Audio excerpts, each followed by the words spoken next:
आदाब नमस्कार दोस्तों, एक बार फिर से आप सभी का हमारे इस नए वीडियो में बहुत बहुत इस्तकबाल स्वागत। दोस्तों, राहुल गांधी ने देश और दुनिया के मुसलमानों का दिल जीत लिया है। राहुल गांधी ने एक ऐसी बात कह दी है जो शायद ही कोई नेता बोल पाए। राहुल गांधी ने कुरान शरीफ की तारीफ़ की है, राहुल गांधी ने इस्लाम की तारीफ़ की है, राहुल गांधी ने मुसलमानों की तारीफ़ की है।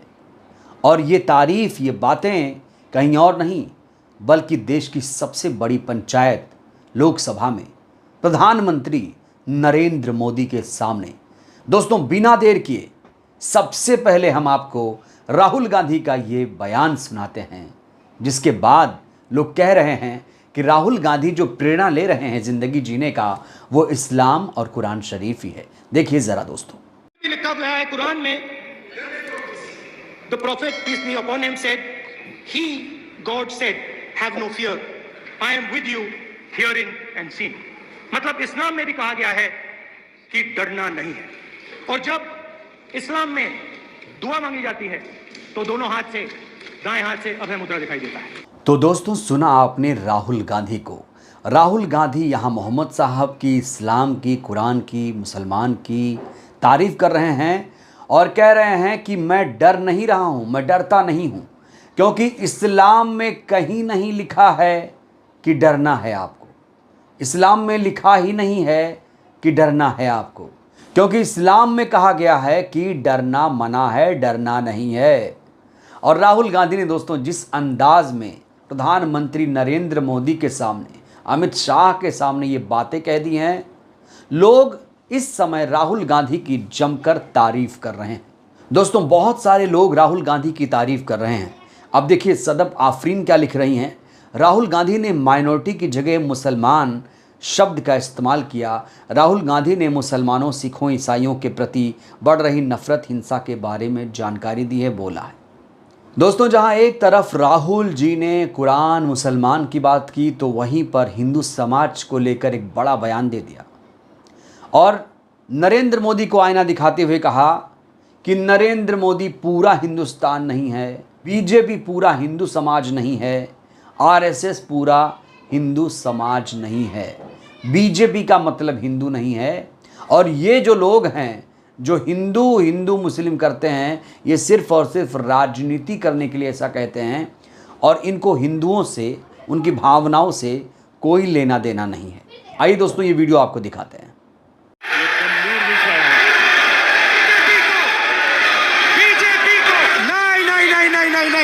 नरेंद्र मोदी जी पूरा हिंदू समाज नहीं है, बीजेपी पूरा हिंदू समाज नहीं है, आरएसएस पूरा हिंदू समाज नहीं है।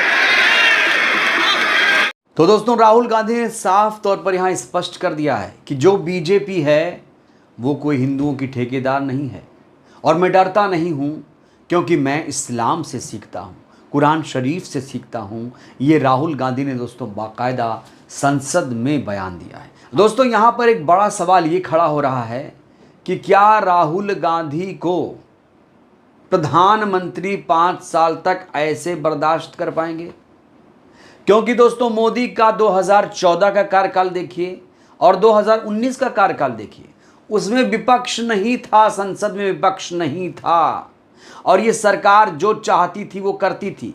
2019 का कार्यकाल अगर आप देखेंगे तो उसमें विपक्ष नहीं था, नाम मात्र का था, कोई मतलब नहीं था, डिप्टी स्पीकर नहीं था।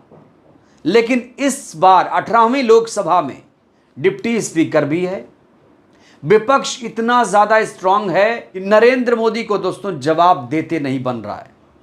यहां तक कि गृह मंत्री अमित शाह स्पीकर से गुहार लगा रहे हैं कि माननीय हमें बचा लीजिए, हमारा फेवर करिए।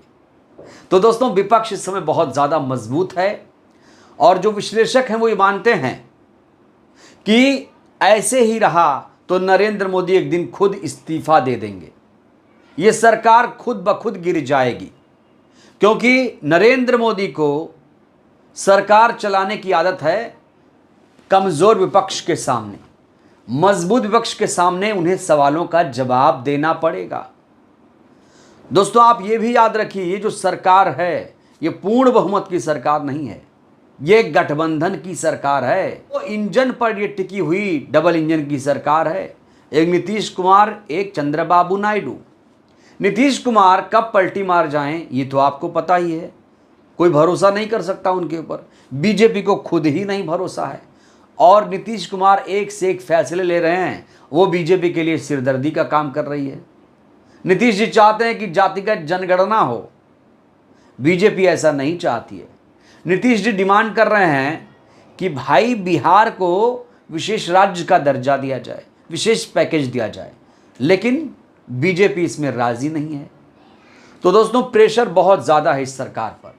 जो प्रेशर अभी बन रहा है, चाहे अपने ही लोगों के साथ, चाहे विपक्ष ने जिस तरीके से माहौल बनाया, तो दोस्तों नरेंद्र मोदी ना सिर्फ अपनों से ही घिरे हैं बल्कि वो विपक्ष के सामने अब एकदम बौने साबित होते जा रहे हैं। उनका जो कद 2019 में था, अब वो कद उनका नहीं रहा और अब विपक्ष आंख में आंख डाल के सवाल पूछ रहा है और एक से एक सवाल राहुल गांधी उठा रहे हैं। राहुल गांधी के आज का भाषण दोस्तों बेहद ऐतिहासिक माना जा रहा है क्योंकि राहुल गांधी ने जबरदस्त तरीके से प्रहार किया है। दोस्तों राहुल गांधी के इस भाषण के बाद तमाम पत्रकार भी उनकी तारीफ कर रहे हैं। अभिसार शर्मा ने क्या लिखा है, आज तो धागे खोल दिए मोदी जी, अमित शाह, डिग्री दुबे, रिजिजू, शिवराज सिंह चौहान, खुद लोकसभा अध्यक्ष, सबको दखल देना पड़ा और ये महज एक शुरुआत भर मानी जा रही है। तो दोस्तों राहुल गांधी ने आज न सिर्फ मुसलमानों का दिल जीता बल्कि हिंदू समाज का भी दिल जीता और कह दिया कि बीजेपी का मतलब हिंदू समाज नहीं है, आरएसएस मतलब हिंदू समाज नहीं है, मोदी मतलब हिंदू समाज नहीं है। जाहिर तौर पर राहुल गांधी का ये बयान अब पूरे देश दुनिया में वायरल है। लोग यहाँ से विदेशों तक अब राहुल गांधी के बयान को शेयर कर रहे हैं। सोशल मीडिया पर दोस्तों उन्हें खूब पसंद किया जा रहा है और नरेंद्र मोदी की इस समय ज़बरदस्त तरीके से देश भर में आलोचना हो रही है। देखना होगा दोस्तों ये जो सरकार चल रही है 5 साल तक चल पाएगी या नहीं। तो राहुल गांधी ने जिस तेवर में, जिस अंदाज में प्रधानमंत्री नरेंद्र मोदी को आईना दिखाया, उसको लेकर आप क्या कहेंगे? और कुरान शरीफ को लेकर जो बात कही, इस्लाम को लेकर जो राहुल गांधी ने बात कही दोस्तों, इस पर आप लोग भी ज़रूर टिप्पणी करिए, अपनी प्रतिक्रिया आप लोग ज़रूर दीजिए। इस वीडियो में इतना ही दोस्तों। अगर आप नए हैं तो हमारे इस चैनल को ज़रूर सब्सक्राइब करें। बहुत बहुत धन्यवाद, शुक्रिया। लिखा गया है कुरान में, The prophet, peace be upon him, said, He, God said, have no fear. I am with you, hearing and seeing. मतलब इस्लाम में भी कहा गया है कि डरना नहीं है। और जब इस्लाम में दुआ मांगी जाती है तो दोनों हाथ से, दाएं हाथ से अभय मुद्रा दिखाई देता है।